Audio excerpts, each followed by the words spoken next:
Hello, everybody, and welcome to Letterbox Book Club. My name is Claire, And my name's Mackenzie.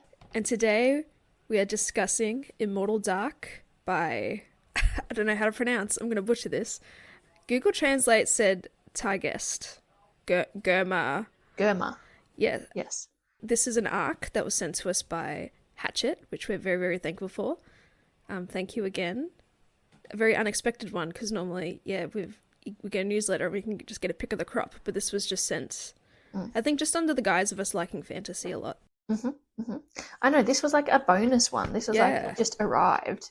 And they're like, oh, we sent this to you. Yeah, it just rocked up, and I'm very grateful for that. And so this book is supposed to be published on the 11th of September on this piece of paper that I have, but I wonder if it's the same on Goodreads. On the media release. Yeah. Oh, but on Goodreads, expected publication is September 3. But anyway, early September, this book is available, and we're here to tell you all about it.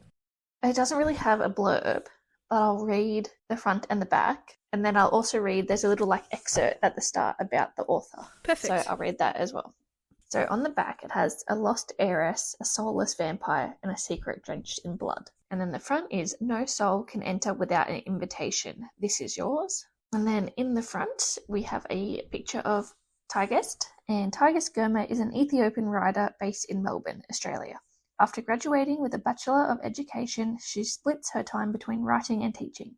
Passionate about exploring East African characters and myths, her work weaves black stories with the dark and fantastical. In her free time, she can be found re-watching her comfort shows, where the villain is always misunderstood and somehow gets the girl. Okay, thoughts, feelings, emotions. With the media release, there's a bigger blurb, or more of a blurb if you. Go ahead. All right, it's a big I lost one. the media release. So. Oh, really? Okay. Or do you want to send it to me and I can read it? No, it's okay. I'll read it. Okay. Hidden in our world, a society of vampires originating in Africa can only feed from select human bloodlines. Each bloodline represents a house more cutthroat than the next. To ensure peaceful coexistence and inherit their legacy, human children of these families must study at an elite university before choosing a vampire companion. Lost heiress Kidan Adane grew up far from Uxlay University. I said Uxlay. I had the thought that maybe the X is silent. Uxley. So Uxlay. I'm going to Google Translate this. I've been Google translating, and I don't think Google Translate is as reliable as we think it is. Hang on. But we shall see. Also, a disclaimer, pre-apologize to Hatchet, to Tigest. We're gonna butcher all these names, and I'm so sorry.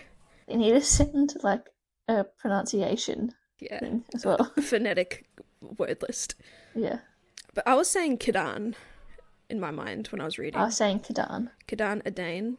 I was saying Adane. Adane. I'll just give off every variation as soon as I come across it. Wait, hang on. Uxlay. Okay. Lost heiress Kidan Adane grew up far from Uxlay University. She is obsessively protective, mildly nihilistic, and willing to do anything nihilistic, and willing to do anything to save her loved ones. When her sister June disappears, Kidan is convinced a vampire stole her. The alluring Uxlay. Okay, thank you. Uxlay. Sorry. Just as I'm reading, Uxlay. Sorry. Kidan is convinced a vampire stole her. The alluring yet dangerous Susenyos. I don't know. That's what I said Susenyos. Susenyos. I said Susenyos. Susenyos. I didn't even think of that. All right. I reckon that's correct though. Say it again. Okay. Susenyos Sagad, the same vampire bound to her own house. To stay in Uxlay, Kidan must study an arcane philosophy, work with 4 enigmatic students, and survive living with... I'm just going to prompt you for the moment. Susenyos. Even as he does everything to drive her away. It doesn't matter that Susenyos' violence speaks to her own and tempts Kidan to surrender a life of darkness. She must find her sister and kill him at all costs. When a murder mirroring June's disappearance shakes Uxlay, Kidan sinks further into the ruthless underworld of vampires, risking her very soul. Here she discovers a centuries-old threat, and June could be at the very center of it. A tale as old as time, hateful, bloodthirsty vampire, innocent, helpless maiden. Except this maiden isn't so helpless, and she definitely isn't innocent. This maiden is a murderer. So there we go. If that doesn't get you revved up, I don't know what else does.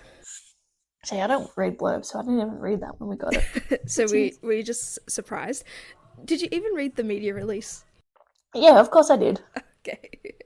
What's the point in getting anything if you're just not going to read it? It's what we do. I like going in blind. Yeah, that's true. All right, thoughts, feelings, and emotions, Kenzie. You see how I twisted that back to you? No, I asked you first. Okay. I really enjoyed this book. I thought it was really fresh ideas. Vampires are so back. I was very intrigued by the history and natural perspective of the author, and it's being set in with West African and African stories and stuff like that. Like, that was very intriguing to me. I'm happy to learn new things. There's a lot going on in this book, and it was really overwhelming. And at times I thought we lost sight of what the mission was, but it scoops up again pretty quickly. Yeah, I really enjoy it. I like this whole secret society, elitist sort of vibes and just genre. And it's funky fresh with the whole vampires are bound to certain bloodlines. It makes everything interesting, and it makes them a little less OP. I enjoyed it. Just a lot of the names and stuff, I just don't know how to pronounce them, so it was hard to relate in that sense, but it was very interesting. Very original idea. I think it's a very strong debut. And I think it's a trilogy as well, or it's intended to be a trilogy, so I'm curious to see where it goes. What about you, Kenzie? Thoughts, feelings, and emotions? I enjoyed this book. I am the same as you, as where I thought it lost the plot a little bit. It's only, what we said, 400 pages, but the writing is so small. I did like the addition of the letters in the book though, and they were, kind of a separate art piece. It had, different font and different background and stuff. When I opened it up and I saw the map, yeah, I immediately got scared because there's so much information already just there. Yeah, I did struggle with the pronunciations of things, as well. But I enjoyed I'm looking for a word. I enjoyed the originality. Yeah, and the introduction of different myths and legends and stuff, different cultural. Oh, yep. Things. So yeah, ultimately I enjoyed it. Not for me. Okay. Not for me. I had a fun experience though reading it. Fair enough. And yes, before we continue further, the first portion of this episode will be arc friendly, so we'll talk vague, and we'll play onto any sort of tropes that people are interested in, etc., but also what you're about to say might be useful information for people who are wanting to read this book further as well. So what was it about this book that wasn't really that did it for you? I just couldn't. I hated Kidan. Yeah, okay. I just couldn't relate to her. I felt she was just so one-dimensional, angry. Yeah, and one-dimensional. She just didn't give people the time of day. Everything was the world is against her. And I just felt like if she had just been willing to, work more with the hand she'd been dealt with, then things would have gone her way a bit quicker and easier. Maybe, yeah. Yeah, and also that I just don't like characters who, you've gotten an invite to go and live in the world of vampires, or drainiacs, essentially, and you're like, no, I hate it. I don't know. I mean, they were hidden from it for a long time, and for relatively good reason. But yeah, I understand that. Yeah, she's just so angry, and she's very... It makes sense that she's tunnel visioned because she wants to get to her sister. All this has happened. Yeah. And I understand that, but also, sometimes anger isn't, toxic anger like that isn't healthy, and it's not helpful in achieving what you need to achieve. Yeah, no. And I just think, Kidan, whatever, has, the definite main character chosen one sort of syndrome where she, as someone who has been hidden from this world for so long is then thrusted upon it, but suddenly, breaking all the rules, getting into trouble, and then she's just allowed to get away with it so many times without any proper consequences. But it's just very, anger driven. But I agree with that she's, angry all the time, and that's main character point for her. But obviously she gets better and she opens up a bit more, towards the back end and everything. But It's just getting there. It's almost like, yeah, why are you even trying when you could, probably try and find June through another avenue. Yeah, or you could just give up and go back to your life and pretend like none of it ever happened. It's a sibling. You love your siblings, so you got to fight for them. It's the only person she has left. Is there anything like else in that regard? I felt bogged down in the details. So many houses, so many industries, laws, laws, names, characters, interpersonal connections. Yes, I feel like this is such a strong debut novel because of its content. Like it's got a lot of content. It's very content heavy. Yeah, it ticks probably all the young adult boxes for sure. But from a book one in the series, I'm not necessarily looking for, I don't need every single house kind of explained to me, sort of. I don't need the intricacies of everything. I like to be kind of left like in a little bit of a mystery, and then as you go, especially if it's going to be a trilogy, it's like, oh, you learn answers in the sequels, etc. And then I felt that that's where, it was losing me, sort of, because there was just so much to remember.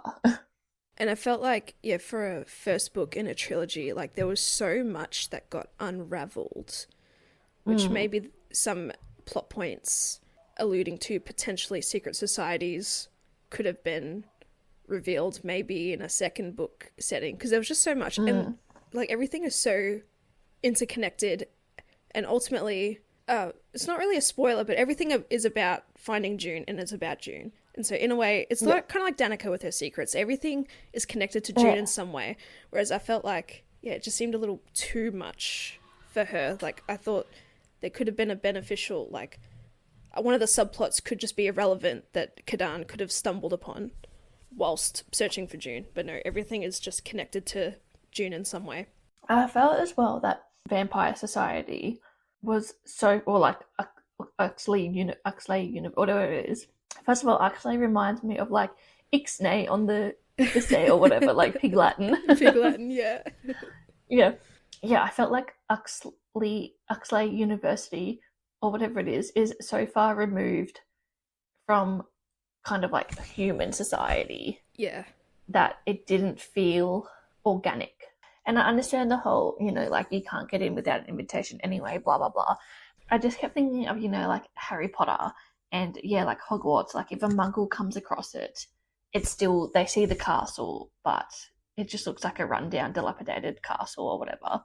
And then I think, but then also, like wizards and muggles kind of coexist as well. Where, the Ministry of Magic is in London, blah, blah, blah. And then I think of Shadowhunters, and I didn't read the books, but the movies and the TV show, there's an old church, and to a mundane, it looks normal, but to the supernatural, you can go in and it's the headquarters or whatever. And then they do go out in the world and they can be, invisible or whatever, but then they can also be seen. And that feels organic, and that sort of plot makes me able to suspend my disbelief and believe that, sure, these kind of things can be existing in modern society.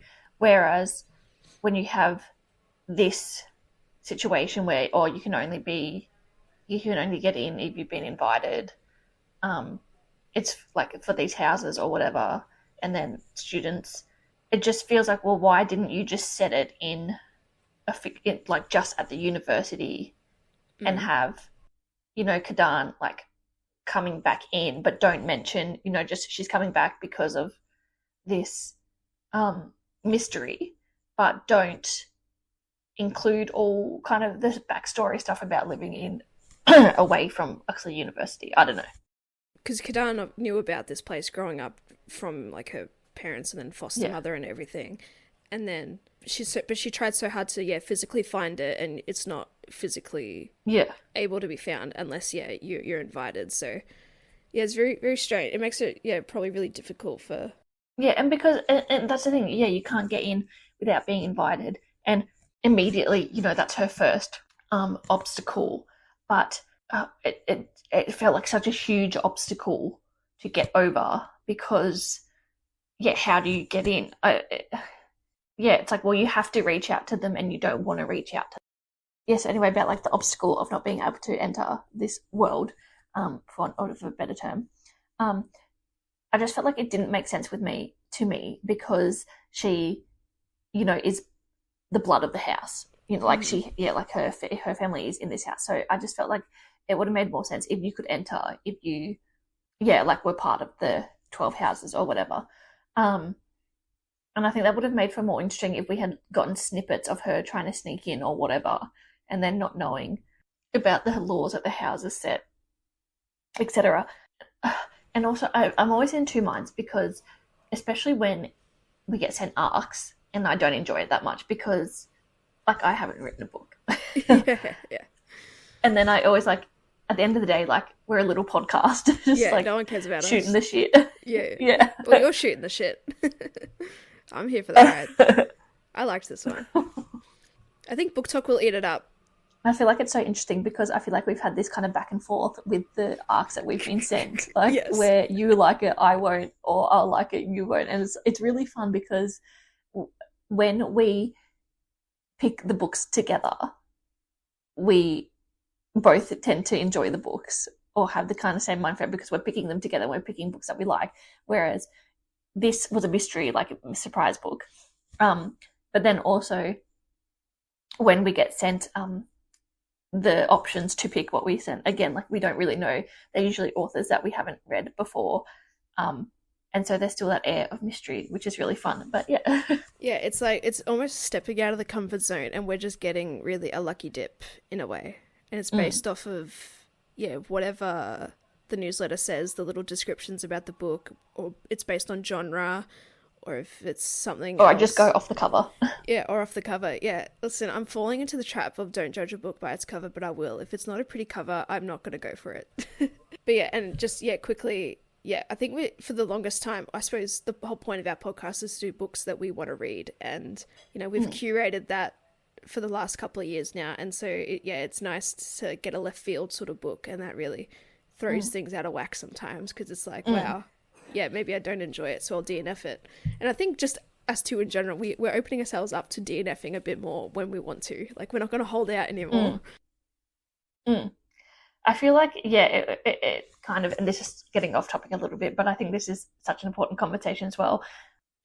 DNFing kind of felt like a taboo kind of thing at the start of this whole journey because, well, if we're not reading the books, then what's the point about talking about the book? But then again, that opens up a great conversation for, well, this is why we didn't enjoy the book, and everyone has different likes and whatnot, so that's really fun for me. And I've seen and on TikTok people DNF things for less, so yes, it could be 2 pages in. Nah.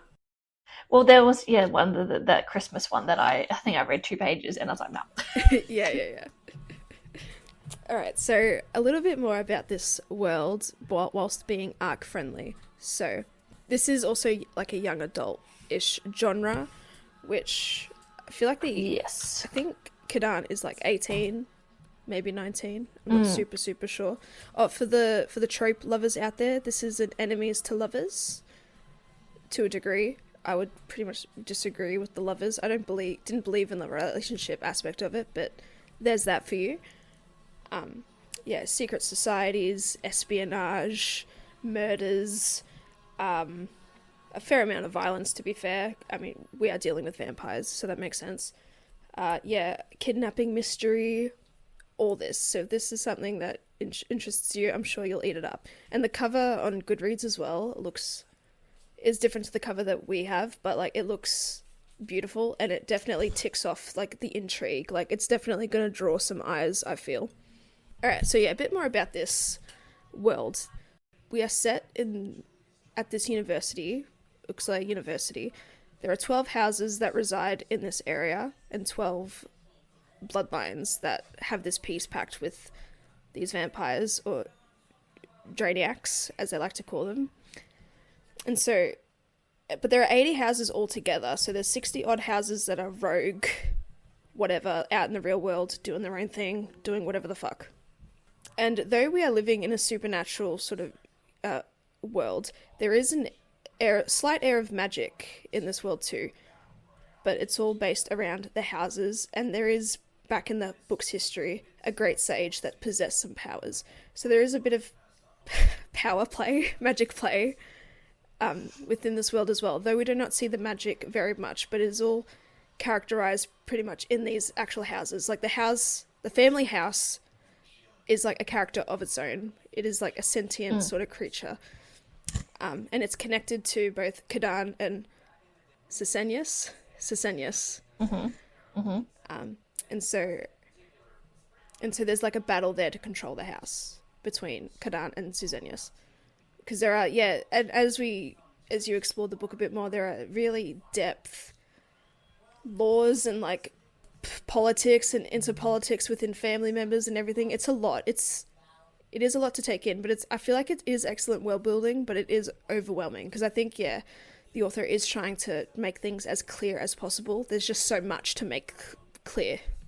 So, we find out that Kidan's house is one of the 2 founding houses. So these are very special houses. And the dean of the university also is a founding house. So they have special laws. Ultimately, there is one law, or magic binded law in the society that, no soul may enter without an invitation, or it's something along the lines of no person or vampire.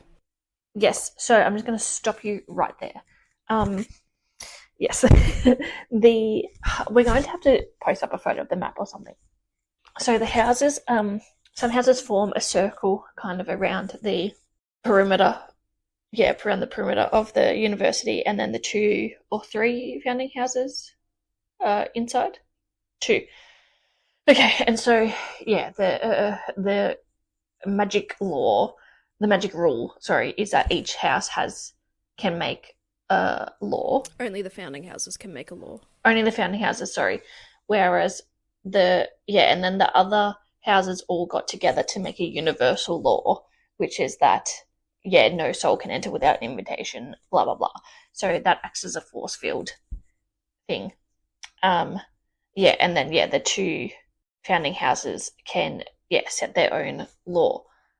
Again, which is fine, but it's a lot. It's a lot, and it also feels not fleshed out because that's just a contradiction essentially. Because they can have the universal law, but then one of the founding houses could be like, "Oh no, I don't want that law," and that's my law. I think I would make a safe assumption that their law, if they were to make a new law, it wouldn't be to counteract the universal law. So Kidan, in trying to inherit the house properly, she has to find and know this house family law. Because Susenyos and her, they're in a battle. She believes he kidnapped her sister. He's saying he's not, which is fair. Like, you have the right to defend yourself. And so there is, the first real plot half of this book is them 2 battling it out and trying to one-up each other.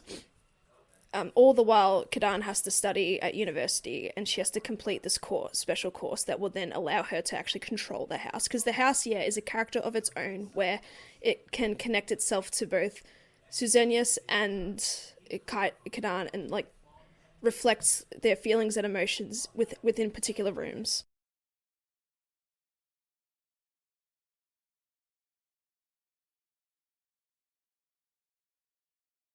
Like coexistence, essentially. And what it takes to be a vampire.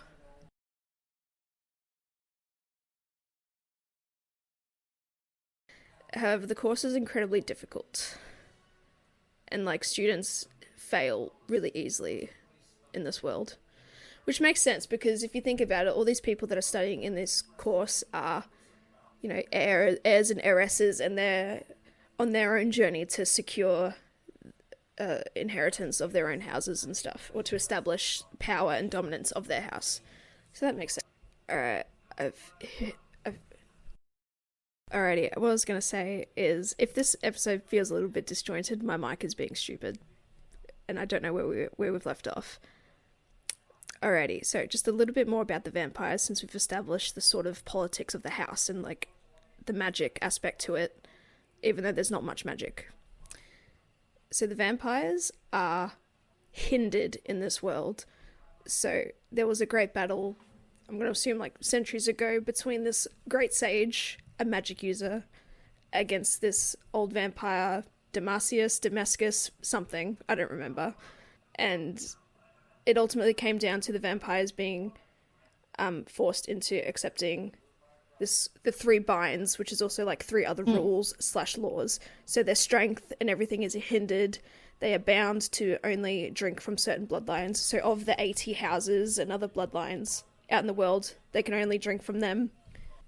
And then there's something else, which I forget. But it's a very different take on the vampires that we well and know in current media, which is really interesting. Very different and original take. I don't know where to go from here. It's still like arc friendly. If we want to go into not arc friendly. Okay. Yeah, sure. Like basically it's Or should we put a disclaimer? Ultimately Kidan is like the main hero has the chosen one sort of complex. Many sort of plot lines, as I've said, murdering, espionage, secret societies, uncovering truths, uncovering greater societal threats, all in the name of finding June. She's battling it out with Susenyos, and there's that enemies to lovers romance because he is a part of the house and they are forced to work together at times. She is trying to study and survive university. She has some friends in which her aunts had advised against because they represent houses that are out to get her house. Her family house is a part of archaeology. Again, each house is a part of an industry that impacts the world and society. And these people, everyone's almost working against this archaeology because they have artifacts and stuff, or they're capable of finding and outsource artifacts from the Great Sage era, which everyone is very interested in. Yeah, also it's really interesting that the houses have, like some of them have 200 vampires associated with them, and then her house has what? Yeah, it's the interpolitics, baby. It's and Susenyos has secrets, and do we trust him? Is he a good person at the end of the day? He has a very interesting backstory, which I'm very excited for people to find out because it's just so cool, and it just makes sense for who he is as a person and why he's affiliated with this house. Yeah, I think at the end of the day, like, he is quite morally grey, in the true definition of the term, because I feel like that also gets like thrown around a lot these days, and then they just end up being kind of a good person anyway. But yeah, he is frustrating to deal with. He is a bit of a dick, but then so is Kidan. She's just angry and she's just throwing accusations out against him, in which the only evidence she has about his sister's disappearance does relate back to him. Magic, no magic is what I'm going to call it, because there's not real like intense magic to this book. I feel like, as this media release said, if you enjoy Ninth House and, I don't know, Twilight to a degree, you might like this book. Vampires are so back, is what I say. And I think this might be the end of the arc-friendly version, because it's really hard to talk arc-friendly without trying to give things away. But you have anything else to say for the arc-only aspect? No. Okay. She'll discourage people from reading. Don't read this book, she'll say. No, yeah, I think on the Goodreads description, it's described as the Ninth House and Cruel Prince, which I don't really see, but I guess other people might see. So if you enjoy those, then also, different perspective. It's all written with like an African, West African, Ethiopian sort of culture and perspective in mind. It's very different and interesting, history and lore to get behind, and ultimately a strong debut, in my opinion, from Tigest. Yeah. And yes, and obviously, yes, vampires are so back. Alrighty, so this is the arc-friendly segment over.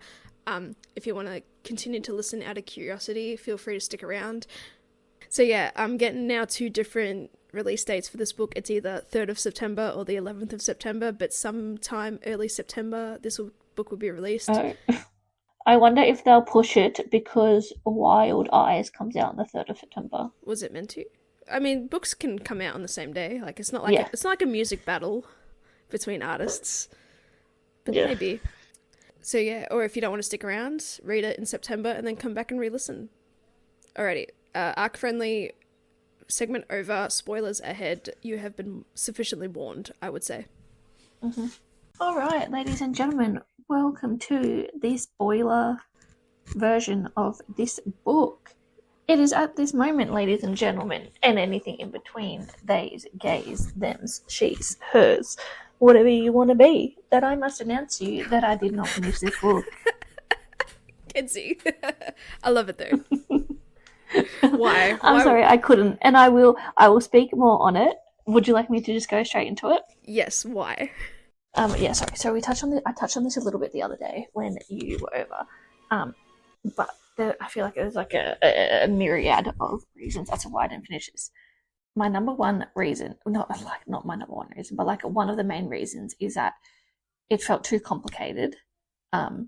And it didn't flow. I didn't believe in the magic system. Mm-hmm. It didn't make sense to me. I couldn't get behind it. It is still so strongly written, and it is written well, but I just couldn't get behind it. And sometimes some of the things the characters said just felt like they were saying it for the hell of it, and didn't actually, just to try and sound like they were saying something beautiful, but it didn't actually add to the plot. Like it tried to sound so smart about things, like very philosophical. Yeah. And the other reason is that, and this, some people might be like, it's so PC or whatever, but I don't care, is this is a book written by a person of color for people of color, essentially. Mm-hmm. And that is just not my space that I exist in, and that's fine. And I didn't feel comfortable passing judgment on, like the mythology and the stories and the character names and all those things, because it is like in the start of the book, like their dedication is like for Ethiopian women, essentially. Yeah, and that is just not a space that I exist in, and I don't know, not the rules, but I don't know the intricacies of in society, what that means as a white woman coming into this space that's not made for me, and that's fine. I can accept that. It's like when it's in the same umbrella, I guess, of when white people write in black characters or capital B, or people of color, and try to emulate their experience or their language, and the intricacies of that, of a person of color. And as a person who's not a person of color, that is not that author's space to write that. Or same with a straight writer writing in gay characters and then trying to flesh them out. And I know that people who are writing books that we know, are doing the research down that path of, well, do you include, the POC and the BIPOC and the LGBTQAI plus, or do you not, because that's not our world? Or do you do it just for the representation, but you don't necessarily have to try and flesh out their experiences? Yeah. I understand what you're saying, and I feel like really it's the opposite. Like if we were writing a story, like hypothetically, a story about Ethiopian characters set in West Africa and just African culture and everything, I feel like that would be wrong. I feel like consuming it like the way we are I think it's completely fine, because at the end of the day, it's a story, and like none of the, like, I don't want to sound like, I don't know, a white hero complex, but like, we're giving a voice to the book. It's just talking about the book, I feel, ultimately. Yeah. And again, I don't want to draw comparisons, but it feels like when Americans, like, they do Outback Steakhouse. Right. And they're like, or like throw a shrimp on the Barbie, and it's like, well, that's not your experience. Like, this is what Australians are. Okay. Yeah. I get that. But, so, yeah. So I felt that I couldn't, because I don't know I'm glad for the education and the introduction to the mythology and stuff, but ultimately I don't know the origin stories. I don't know the mythology. I don't know what she's drawing from. I don't know the significance of any of the names. And I could, at the end of the day, I could ultimately research all that. But then it's just adding homework. Yeah, where does that stop? And do I want to add homework to, a hobby that I'm just trying to read a book and enjoy? Yeah, and so I don't want to, tear down, because I don't want to say, like I've already said it, but like I didn't believe the magic system, blah, blah, blah. And because I don't know the intricacies of that in the Ethiopian community or the histories, then I don't want to tear that down. Yeah. Yeah, I get that. Maybe it's just my blind ignorance or naivety to it, but I just feel like, to me, it's just a book from different ideas and different perspectives, and I feel no...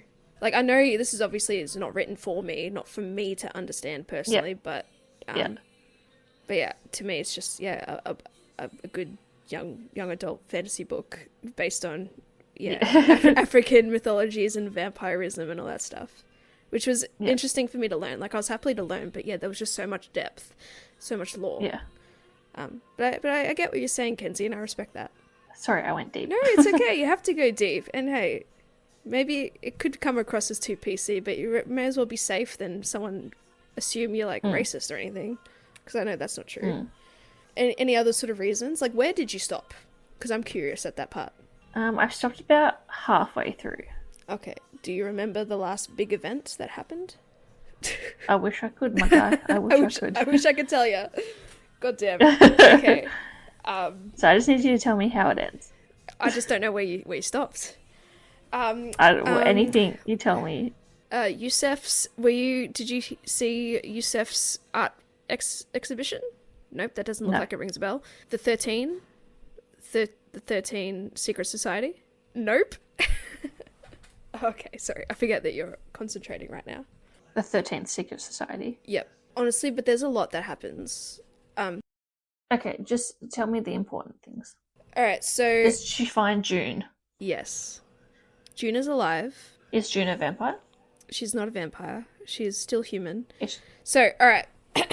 We know Susenyos was an emperor and of his old village back in the day, but there is another secret society on the outside of the university that has a huge role to play in this as well. Amazing.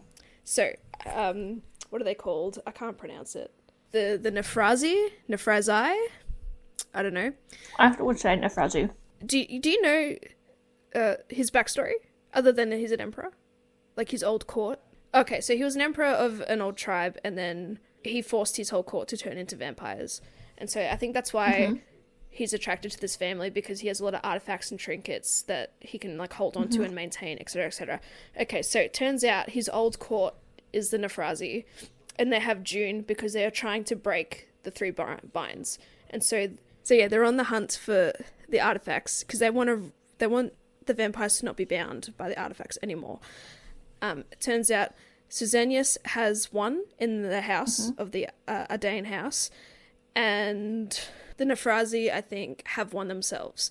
So 2 out of 3 artifacts have been found, and it turns out that the Nephrazi have June, and June believes them and wanting vampires to be free of the binds, etc., and to be free from Uxlay University. And so at the very end of the book, Kidan conquers the house, but June and the leader of the Nephrazi, which is Susenyos's old best friend from back in the day.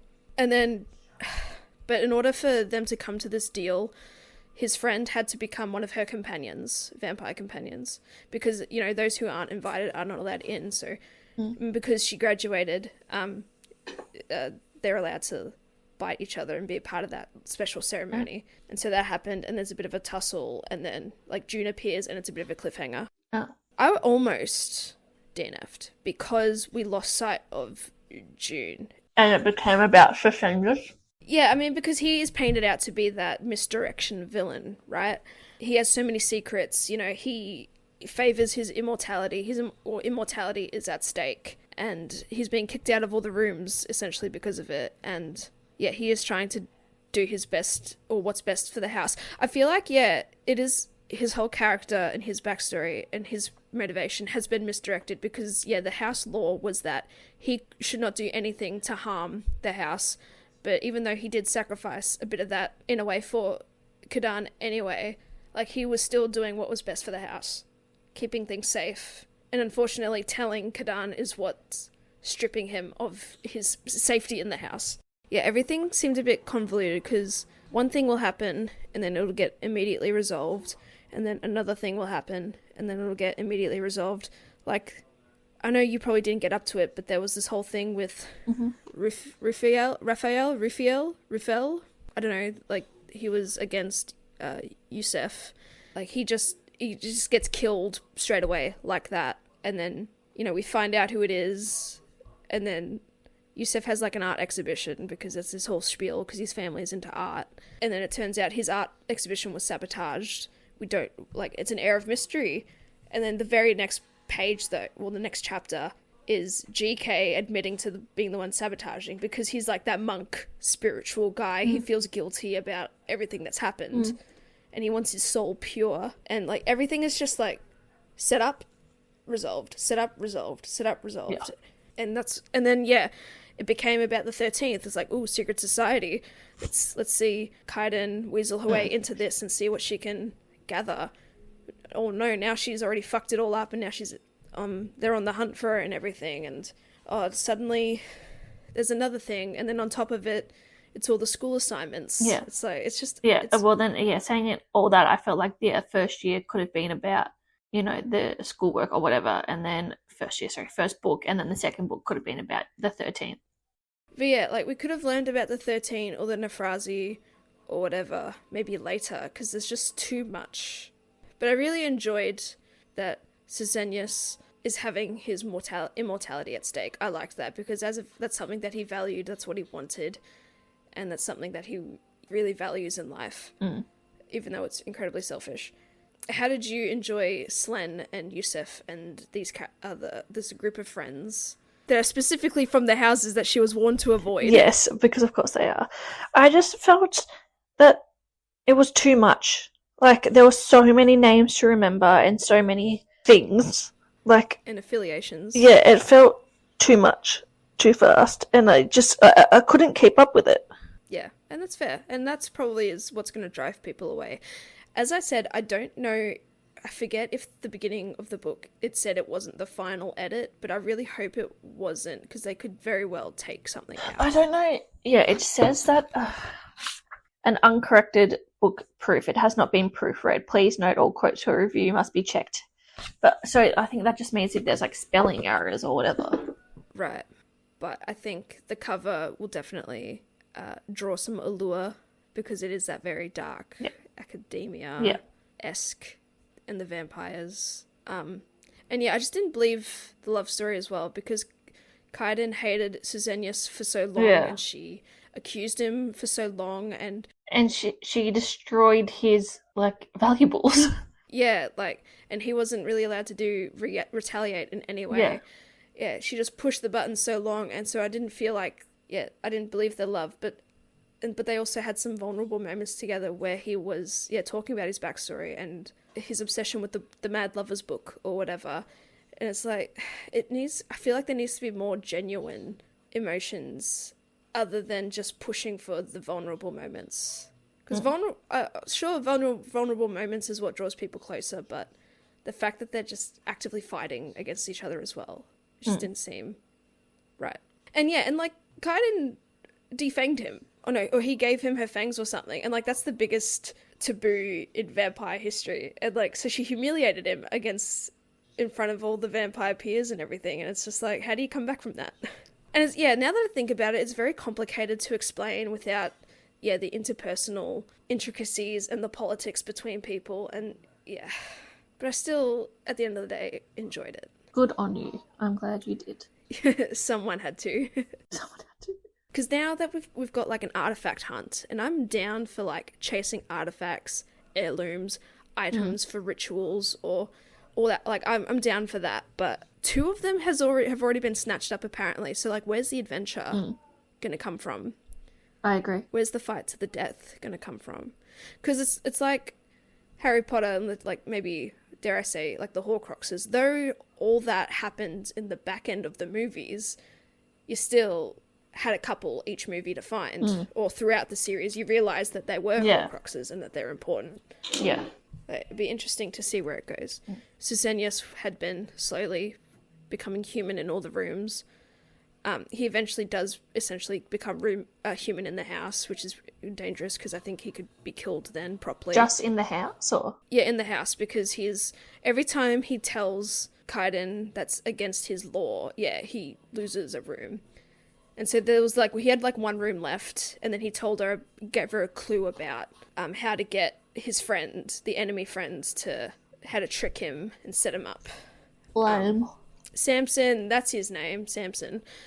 And that vague clue was punished on him. So, and it turns out Susenyos had a message from June for Kidan, and it's just about how she joined the Nephrazi, whatever, and how they treated her like family and as one of their own.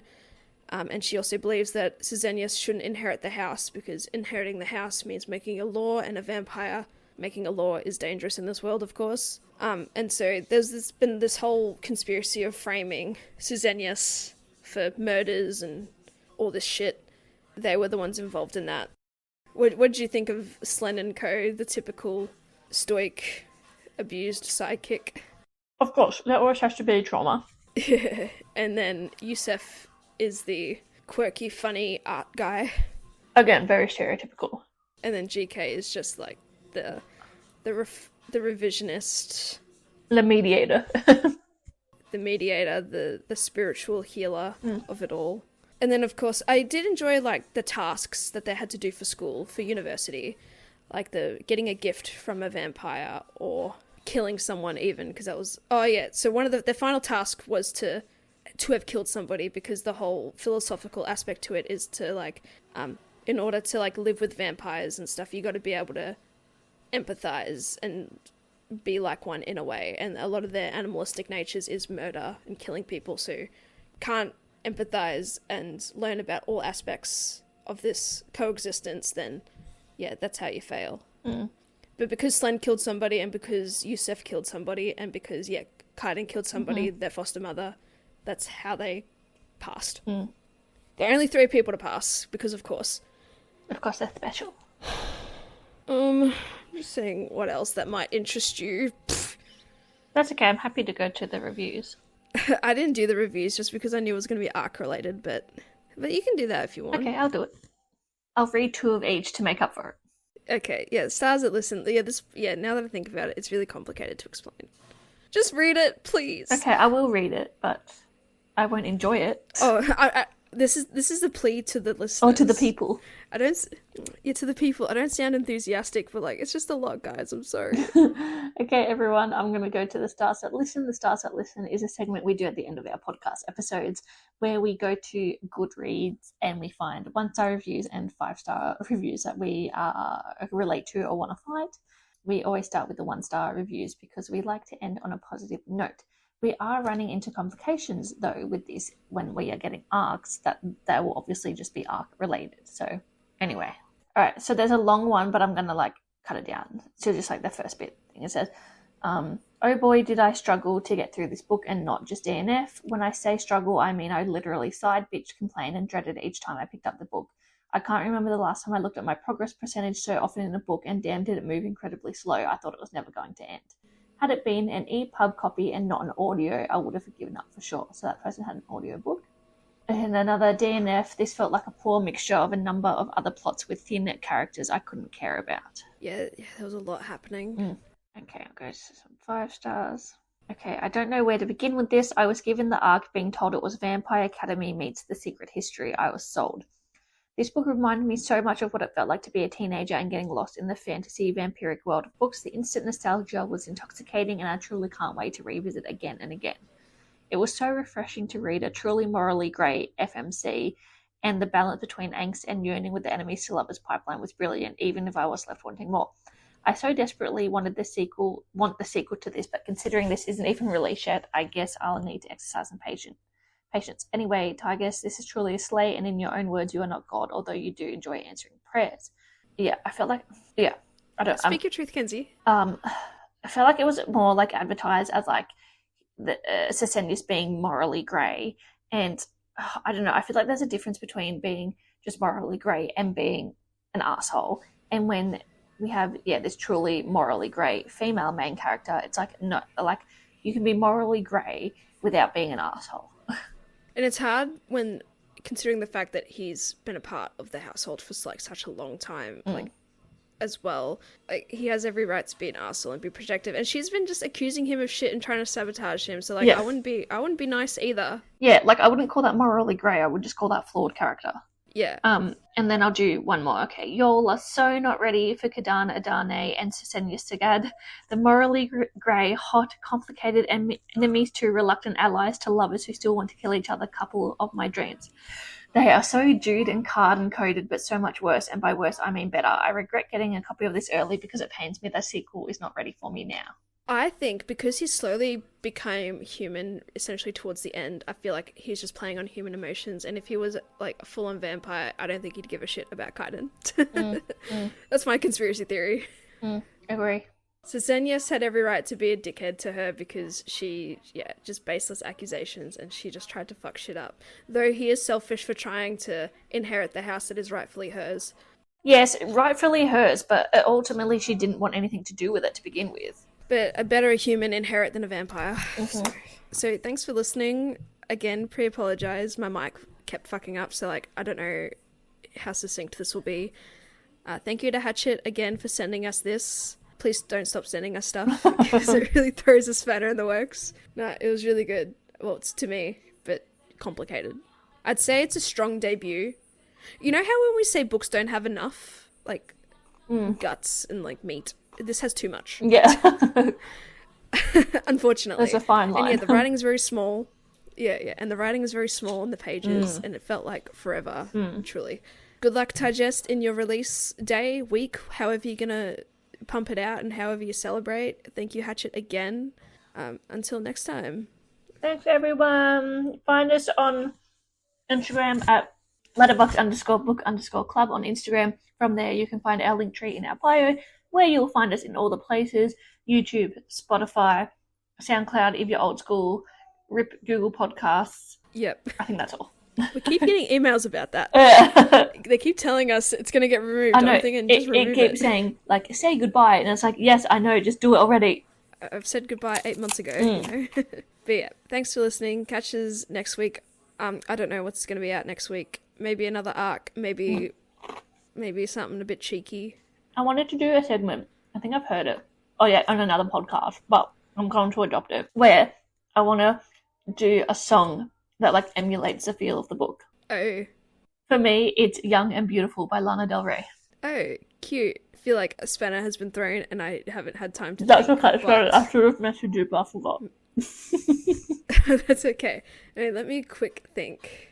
Nope, I can't do it yet. So, that's okay. But in future, I will think about it. Okay, cool. So, quickly, do we want to dive deeper, or is that just it? Well, will you still love me when I'm no longer young and beautiful? Because Susenyos is becoming a human. Yeah, he's losing his immortality. That's funny.